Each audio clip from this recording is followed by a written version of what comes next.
Welcome to Bedtime Astronomy. Explore the wonders of the cosmos with our soothing Bedtime Astronomy podcast. Each episode offers a gentle journey through the stars, planets, and beyond, perfect for unwinding after a long day. Let's travel through the mysteries of the universe as you drift off into a peaceful slumber under the night sky. I want you to, assuming you have a clear view of the sky tonight, I want you to step outside and just look up. It's a highly recommended exercise on it. Yeah, right. Yeah. And when you're standing there just taking in that vast canopy of stars, you have to realize your senses are basically feeding you an illusion. Very convincing one, too. Exactly. The night sky, it feels incredibly static. It feels like this eternal, calming, perfectly silent architecture. Right, like a painting. But the reality, and this is what we're getting into today, the reality is that the actual fabric of the universe you're standing in, the literal geometry of space currently occupying your living room or your backyard, it's physically vibrating. It's constantly stretching and squeezing, yeah. Yeah, by these tiny fractions of a proton. Yeah. And it's carrying these invisible, silent echoes of, well, the most catastrophic kinetic events to ever happen in the cosmos. Which really forces a complete recalibration of how you perceive reality. I mean, when you think about it. Oh, absolutely. We navigate the world using senses that evolved to interpret a very localized, slow-moving environment. Right. Catching a ball, avoiding a predator, that kind of thing. Exactly. So naturally, we look at the universe as a quiet, static place. But when you bypass those biological limitations and start actually measuring the universe through the deformation of space-time itself, that painting dissolves. It completely shatters. Yeah, you realize the cosmos is an intensely violent, dynamically active arena. And that tension between the quiet sky we see and the violent universe we actually measure, that's where we find ourselves today. It's a fascinating place to be. Because astrophysics has this major anomaly on its hands right now, we've found these massive, strange black holes out there in the dark. The monsters, as some people call them. Yeah, these cosmic giants that, according to the standard, tried and true mathematical models of stellar evolution, they simply should not exist. They really shouldn't. They sit in a mass range that the laws of physics essentially forbid. Right, and so the problem isn't just that they're large, is it? No, not at all. It's that their specific mass breaks the mechanical models of how a star dies. Because we thought we had that figured out, right? We did, yeah. For decades, the origin of a stellar mass black hole was considered a relatively understood sequence. Right, a massive star exhausts its nuclear fuel. It loses hydrostatic equilibrium. And then the core collapses under its own weight. Boom, black hole. Exactly. But the masses of the specific giants we're analyzing today, they cannot be produced by that sequence. It's physically impossible. Yes. The thermal and quantum mechanics operating inside a dying star actively prevent a single star from leaving behind a remnant of this size. So we're essentially dealing with a population of impossible objects. That's one way to put it, yeah. And the mission for our conversation today is to mechanically dissect how these anomalies came to be. We're going to explore how scientists are using these ripples in space-time to prove that these impossibly large giants, they aren't born from single dying stars. No, they're being manufactured. Yes. Yes. Built piece by piece in these absolute cosmic demolition derbies. Which represents such a fundamental maturity in gravitational wave astronomy. How do you mean? Well, we're no longer operating in the era of mere discovery, you know. We aren't just logging detections and saying, hey, black holes merge. Right. The novelty has worn off a bit. Exactly. We're now reading these statistical distributions, the spin alignments, the mass catalogs, to reconstruct their specific evolutionary pathways. We're basically reading their violent histories directly from the fabric of the universe. That is exactly what we're doing. Okay, so to make sense of that history, I think we really need to isolate the environment first. Because the where is just as important as the how. Right. Because you don't get sequential black hole mergers in the relatively empty, quiet suburbs of a spiral galaxy like ours. No, you definitely don't. The math requires a really specific type of high-density environment, specifically a globular cluster. Right. So if you point a telescope at something like M80, which is this globular cluster about, 28,000 light years away? Roughly, yeah. You see what looks like this glowing spherical swarm. Like a snowball made of hundreds of thousands of ancient stars, tightly bound by gravity. Globular clusters are incredible because they are relics. They're ancient? Extremely. They're some of the oldest bound structures in the universe, many forming within the first billion years after the Big Bang. Wow. And that age is critical, right? Because it means these systems have had over 12 billion years to undergo what we call dynamic relaxation. Okay, what does that mean in practical terms? It means the gravitational interactions between those hundreds of thousands of stars have had immense time to sort the architecture of the cluster. Ah, I see. And that sorting leads to the defining characteristic of a cluster like M80, which is the severe central density. Let's ground that density in numbers, because honestly, I think it's really difficult to visualize. It is. The human brain isn't built for it. No. So in our local stellar neighborhood, space is incredibly sparse. Very empty. Right. Proxima Centauri is over 4 light years away. It's a huge distance. But if you were to drop our solar system into the core of a globular cluster like M80, The picture changes drastically. it does. You'd have hundreds of thousands of stars packed within that exact same 4 light-year radius. Which means you're looking at a stellar density roughly 1,000,000 times greater than what we experience. 1,000,000 times. So if our solar system is like a quiet rural farmhouse with miles of land around it, a globular cluster is like a packed subway car at rush hour. That's a great analogy, yeah. Except everyone on the subway is swinging wrecking balls. Right. If you were standing on a planet in the core of M80, your night sky would be illuminated by tens of thousands of stars burning brighter than Sirius. That's wild. It wouldn't even be dark. No, the collective ambient starlight would rival daylight on Earth. It's an environment where the distances between objects are so short that their gravitational spheres of influence are just constantly overlapping. Which naturally raises a really pressing mechanical question for me. Go for it. Okay, let's unpack this. If you have 1,000,000 times more density and gravity is a purely attractive force, why doesn't the entire cluster just rapidly collapse into a single supermassive point? If you have hundreds of thousands of massive bodies constantly tugging on each other, how does this thing survive for 12 billion years without just crunching itself? It's a delicate, chaotic dance, honestly. Mm-hmm. The survival of the cluster comes down to kinetic energy. Okay. The stars aren't stationary, They're moving at incredibly high velocities, all orbiting the collective center of mass. So the speed is fighting the gravity. Exactly. This kinetic energy balances the gravitational potential energy. Yeah. But the critical mechanism here, and this is the one that sets the stage for our impossible black holes, is a process called two-body relaxation. Okay, explain two-body relaxation. Well, it leads to something called dynamical friction. Right. Let's really break down the mechanics of dynamical friction, because a common misconception, I think, is to imagine a star cluster, like a crowded room where things are physically bumping into each other. Yeah, but stars rarely collide directly, even in a dense cluster like M80. Right, they interact gravitationally. I picture it more like a massive swarm of figure skaters on a really crowded ice rink. I like that. They never actually touch each other, but as a really heavy skater glides past a lighter skater, they reach out, their gravity pulls on each other, and they transfer momentum. That maps perfectly onto the orbital mechanics here. Oh, good. When a massive object, say a heavy black hole that's settled in the cluster passes near a lighter, less massive star, they exchange energy. Just by flying past each other. Exactly. Because the system trends toward what we call equipartition of energy. The kinetic energy basically tries to balance out across the objects. Okay, so what happens to the lighter star? The lighter star gains kinetic energy from the encounter. It speeds up, and because of that, it gets kicked into a wider, faster orbit toward the outer halo of the cluster. And by the basic laws of physics, specifically the conservation of energy, if the lighter star gained energy, the heavy black hole had to lose it. Precisely. The heavy black hole loses kinetic energy. So it slows down. Yes. And as its orbital velocity decreases, it can no longer fight gravity enough to maintain its wider orbit. So it sinks deeper into the gravitational well at the absolute center of the cluster. It falls to the bottom. Right.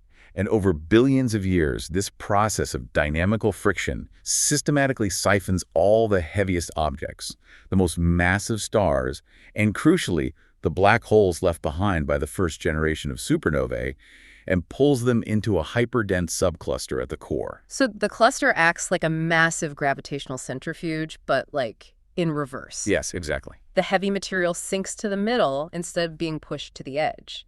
This means the core of M80 isn't just crowded with stars, it is uniquely crowded with black holes. And that fundamentally changes the statistical probability of a merger, going from a near impossibility to an absolute certainty. It sets the stage perfectly. It creates the necessary conditions for what we call hierarchical mergers. Because in a normal setting, this wouldn't happen. No. In an isolated binary system, in a standard galaxy like the Milky Way, if two stars form together and eventually become black holes, they might merge after billions of years. Sure, they radiate gravitational waves and spiral in. Exactly. But once they merge, the process just stops. You have a single, newly formed black hole floating in empty space. Game over. Right. But in the core of the globular cluster, you have this incredibly dense soup of black holes. So after two black holes merge. The new, heavier object is still sitting right in the middle of a crowded environment. Oh, wow. So it's inevitably going to encounter another black hole. Exactly. It'll capture it and merge again. It's essentially a localized assembly line for cosmic giants. It's an engine. Yes. The extreme density allows for gravitational capture. You'll often get a three-body interaction. How does that work? Well, perhaps a binary pair of black holes encounters a third single black hole wandering by. The complex gravitational dance usually results in the lightest of the three being violently ejected from the core at high speed. It gets booted out. Right. While the two heavier black holes bind together into a much tighter binary, this hardens the binary, forcing them closer and closer until gravitational radiation takes over, and they spiral into a collision. And as we established, the resulting even larger black hole is then primed to just repeat the whole process. Over and over, yes. Now we are analyzing this crazy architecture from 28,000 light years away. We obviously can't resolve individual black holes moving through the core of M80 with an optical telescope. Yeah, because they don't emit light. They're invisible in that sense. Right. The entire premise of this discovery, this whole conversation, relies on the fact that we can measure the mechanical deformation of space as these objects collide. Which is mind-blowing. It really is. I think we need to look closely at the data itself, specifically these 153 highly confident detections that are logged in version 4.0 of the LIGO Virgo Kagura catalog. The jump from theoretical physics to observational data here relies entirely on laser interferometry. Which sounds like sci-fi, but it's very real. It is. When two black holes merge, the asymmetric acceleration of those massive bodies generates gravitational waves. These are the ripples in space-time. Literal ripples in the curvature of space-time that propagate outward at the speed of light. Like dropping rocks in a pond. Yes, but by the time those ripples reach Earth, the spatial distortion they cause is incredibly minute. Right, so the engineering required to actually measure this is almost as impressive as the astrophysics itself. It's one of the greatest technical achievements in human history. So when a gravitational wave passes through the Earth, it stretches space in one direction and compresses it in the perpendicular direction. Yes. But we are talking about a fractional change in length that is, what, smaller than the diameter of a single proton. It is unimaginably small. And over a distance of several kilometers. To measure that, LIGO basically uses lasers bouncing between mirrors that are separated by 4-kilometer-long vacuum tubes. Right. The interferometer works by splitting a single laser beam and setting the two halves down these perpendicular 4-kilometer arms. The beams bounce off these highly polished, completely isolated mirrors and return to the detector. And they're timed perfectly, right? Exactly. Normally, the light waves are aligned to perfectly cancel each other out upon return. It's called destructive interference. So the detector basically just sees absolute darkness. Yes, the system is calibrated for darkness.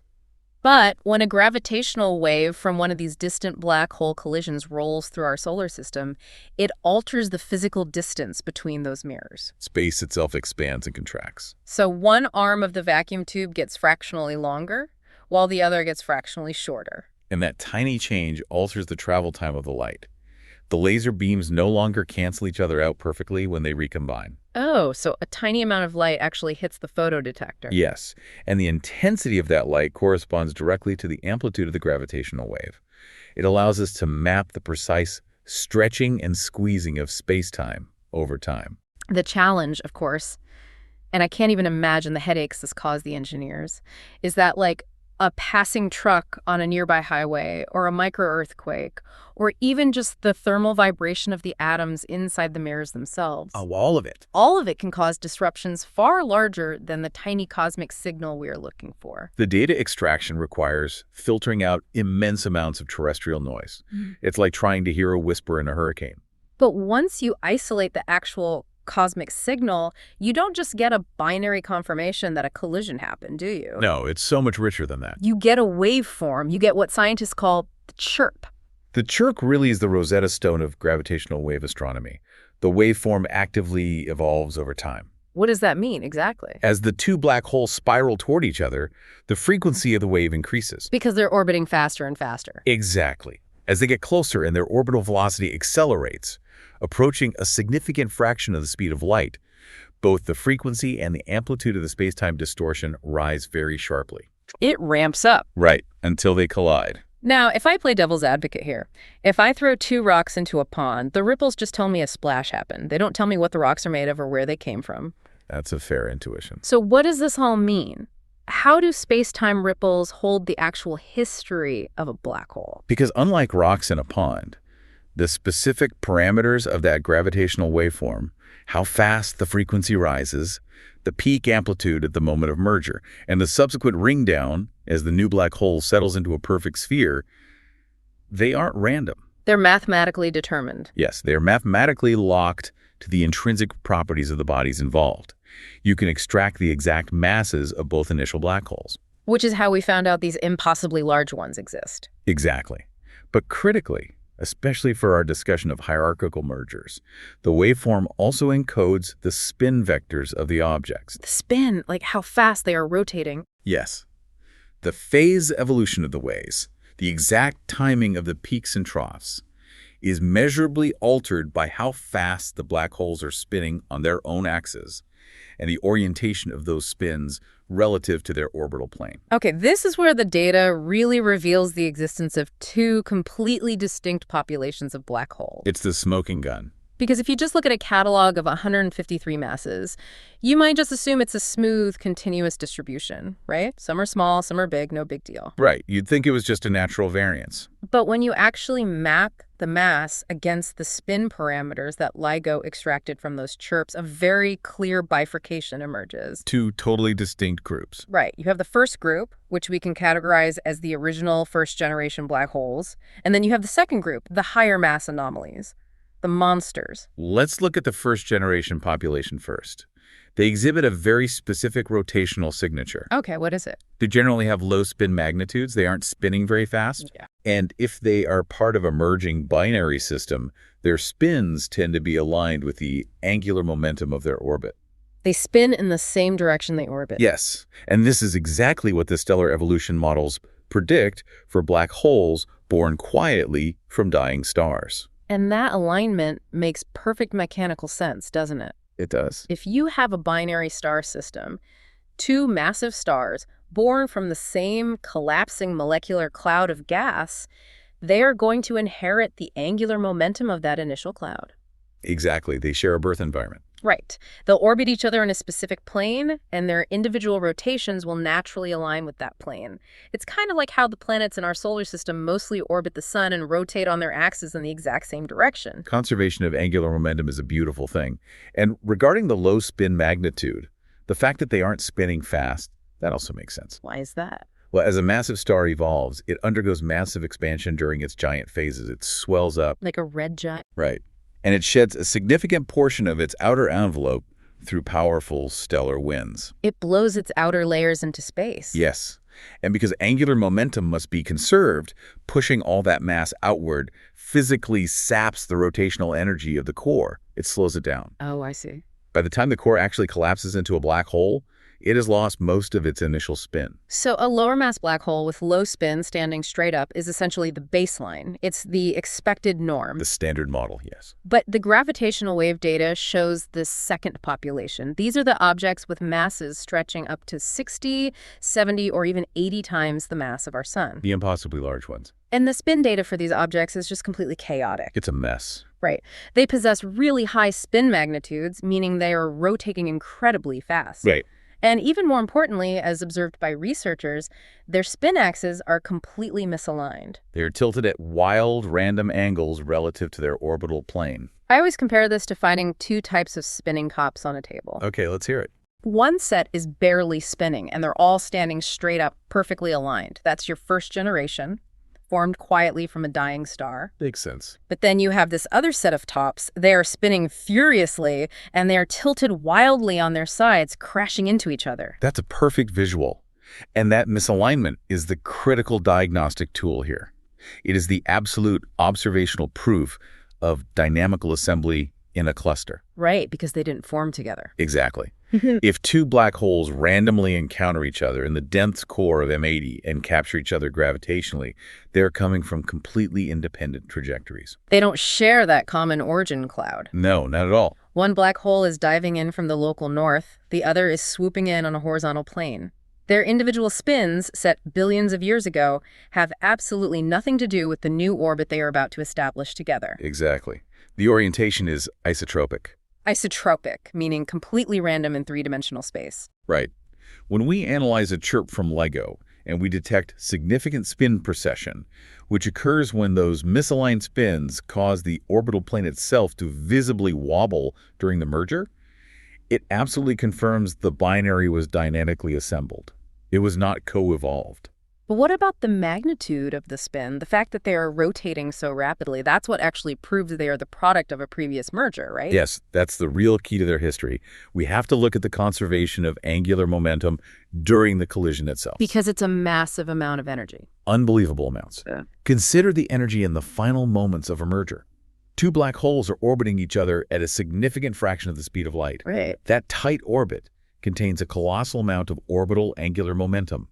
When the event horizons finally touch and merge into a single surface, that momentum does not simply vanish. It can't. Physics doesn't allow that. No.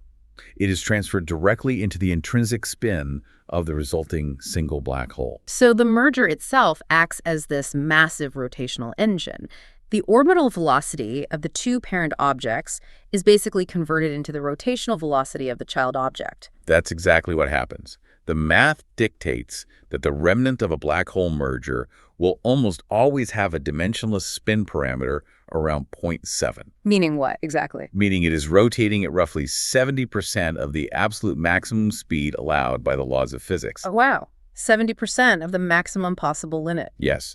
So when we look at the data and we see a 70 solar mass black hole rotating at incredible speeds with its spin axis tilted completely sideways, we know what we're looking at. we are undoubtedly looking at a second-generation object. We're looking at an object built from prior collisions. Which elegantly, beautifully solves the anomaly of their mass, because a 70 or 80 solar mass black hole just shouldn't exist naturally. It really shouldn't. It sits squarely in what astrophysicists refer to as the pair instability mass gap. The forbidden zone. Yeah, the forbidden zone. I want to spend significant time on this, actually, because understanding why the universe forbids a black hole of this exact size, it requires zooming all the way in. We have to look at the quantum mechanics operating inside the core of a dying star.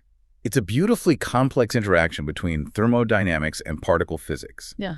To really understand the mass gap, you have to remember that a star is essentially a continuously confined explosion. Right, it's a balancing act. It is a state of hydrostatic equilibrium. Yeah. You have the immense crushing gravitational weight of the star's mass constantly trying to crush the core inward. And that gravity is opposed by the radiation pressure generated by nuclear fusion at the center. Exactly. The core is down there crushing hydrogen atoms into helium and then helium into carbon, and it's releasing high-energy photons in the process. Light. Right.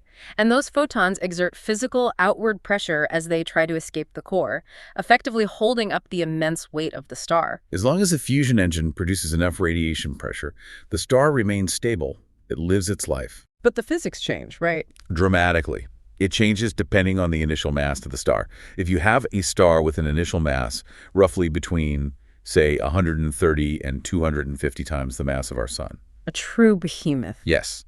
The temperature in its core during its final evolutionary stages reaches extreme thresholds.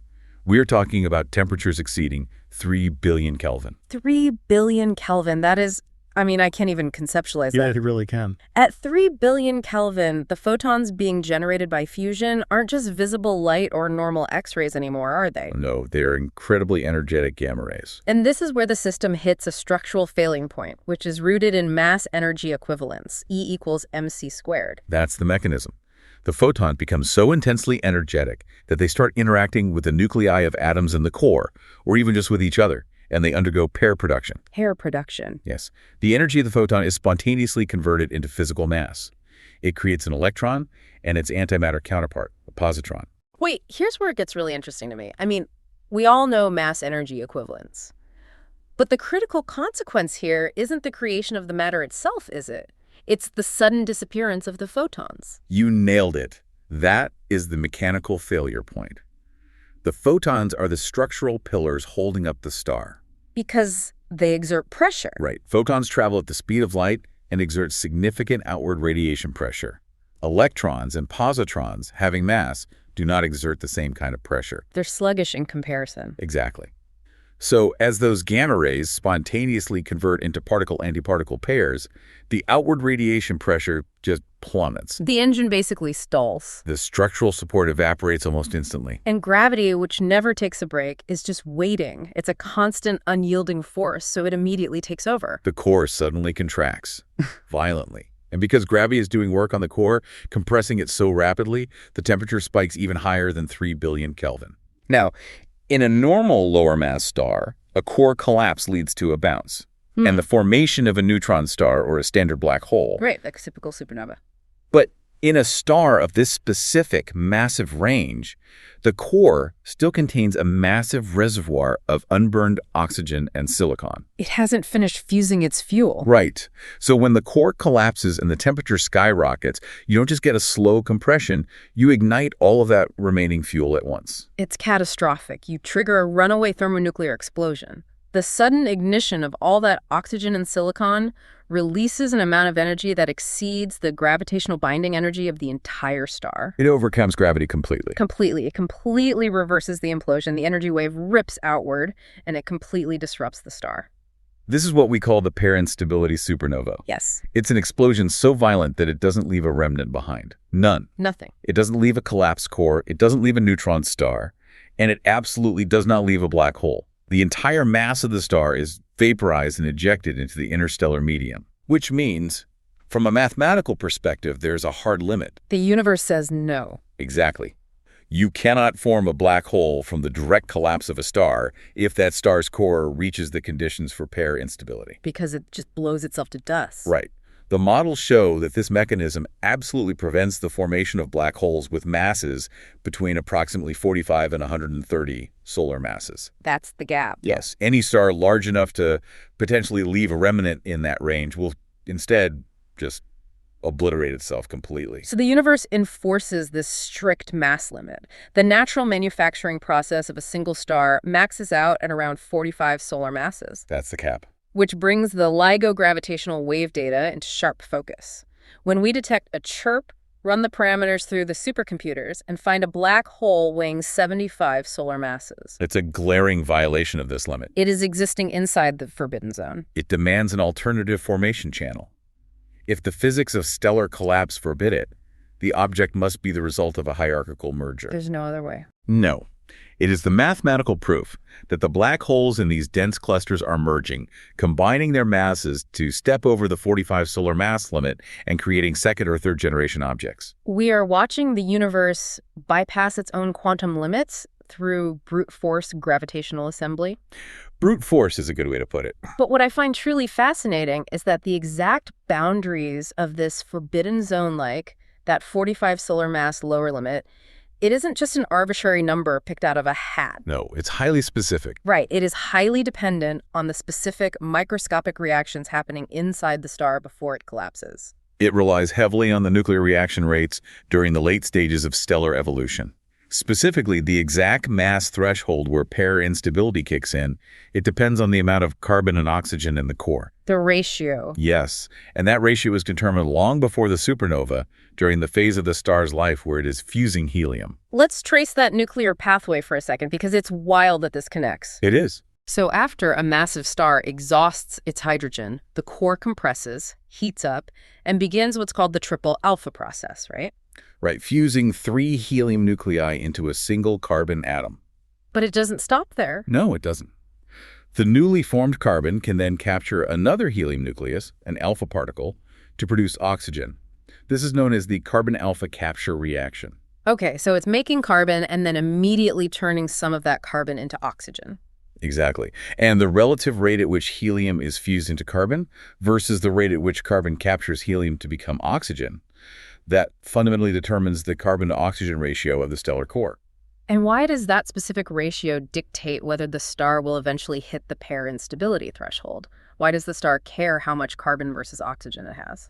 Because carbon and oxygen burn at different temperatures, and they produce different amounts of energy. Oh. The carbon-to-oxygen ratio dictates the thermodynamic profile, the entropy of the core, as it advances toward its final collapse. If you alter the accepted rate of that carbon alpha capture reaction by just a few percent in our theoretical models, Just a tiny tweak. right, you change the entropy of the core completely. Which means the temperature at which the core undergoes collapse changes. Yes. And if the temperature profile changes, the exact mass at which those gamma rays start turning into electron-positron pairs changes as well. Precisely. What that actually translates to in the macroscopic data is a shifting of the mass gap. The boundary moves. Yes. If the nuclear reaction rate is slightly faster or slower than we currently estimate, the lower boundary of the pair instability mass gap might sit at 40 solar masses, or it might sit at 50 solar masses. So we have this incredible, almost poetic feedback loop between the macroscopic observations of giant black holes and the microscopic physics of subatomic particles. It's the ultimate marriage of disciplines. Because we can't build a laboratory on Earth capable of replicating the exact temperatures and pressures of a massive star's core, can we? We can't just measure the carbon alpha capture rate with perfect precision. No, it's a notoriously difficult reaction to measure experimentally. The conditions are just too extreme.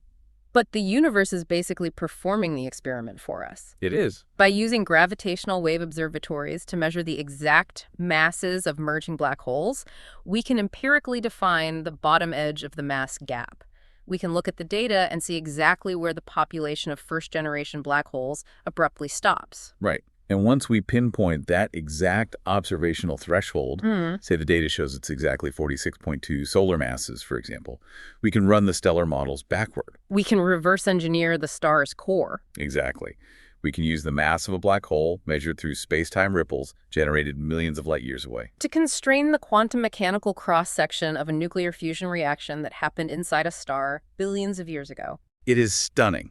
It bridges the gap between gravitational astrophysics and nuclear physics in a way that is incredibly robust. And the implications of that are just vast. I mean, it connects the largest, most violent mechanical interactions in the universe directly to the behavior of subatomic particles. It's all connected. When you really trace the causality, the geometry of the black hole merger you detect today with LIGO, it was literally predestined by the fusion rate of helium atoms during the lifespan of its parent stars. It forces us to view the cosmos not as a collection of isolated phenomena, but as a fully integrated mechanical system. But like a giant machine. Yes. The dense environment of the globular cluster drives the orbital dynamics. The orbital dynamics drive the hierarchical mergers. The mergers produce the masses and chaotic spins we detect. Exactly. And the ultimate boundary of those masses is dictated by nuclear interactions. Sure. It is a continuous, unbroken chain of physical laws operating across vastly different scales of magnitude. It really provides a completely new lens through which to view the night sky. It changes everything about looking up. It does. I mean, for you listening, the next time you look up and locate a dense cluster of stars, you have to realize you are no longer just looking at a static collection of ancient light. You're not looking at a painting. No. You are observing a highly active, incredibly violent gravitational forge. You are looking at an environment where the universe is systematically taking the collapsed remnants of dead stars, trapping them in this chaotic orbital dance, and forcefully grinding them together. To manufacture entities that the standard rules of stellar death just cannot produce. The space between those stars is literally churning with the gravitational exhaust of those collisions. And, you know, if you extrapolate the mechanics of dynamical friction and these hierarchical mergers forward in time, you have to confront a pretty wild scenario regarding the long-term evolution of these clusters. Okay, lay it on me. Where does this end? Well, if the core continually concentrates the heaviest objects through dynamical friction, and those objects continually merge, the mass of the central black hole will just grow exponentially. It never stops. Right. Over a long enough timeline, the central object will become massive enough to efficiently disrupt and consume the remaining stars around it. Oh, wow. The entire cluster, all those hundreds of thousands of stars, could theoretically be cannibalized from the inside out. Leaving behind what? Leaving behind an isolated intermediate mass black hole. Floating in the dark. Yes, a singular, silent monument to billions of years of sequential, localized destruction. Man, that is a stark reminder. The universe we observe today is just a single frame in a much longer, incredibly dynamic, mechanical process. A snapshot of an ongoing violent evolution. Exactly. The structures we view as permanent, they're actively participating in their own destruction and evolution. It challenges you to look past the visible light, to consider the invisible forces and the violent histories encoded in the very fabric of the space around you.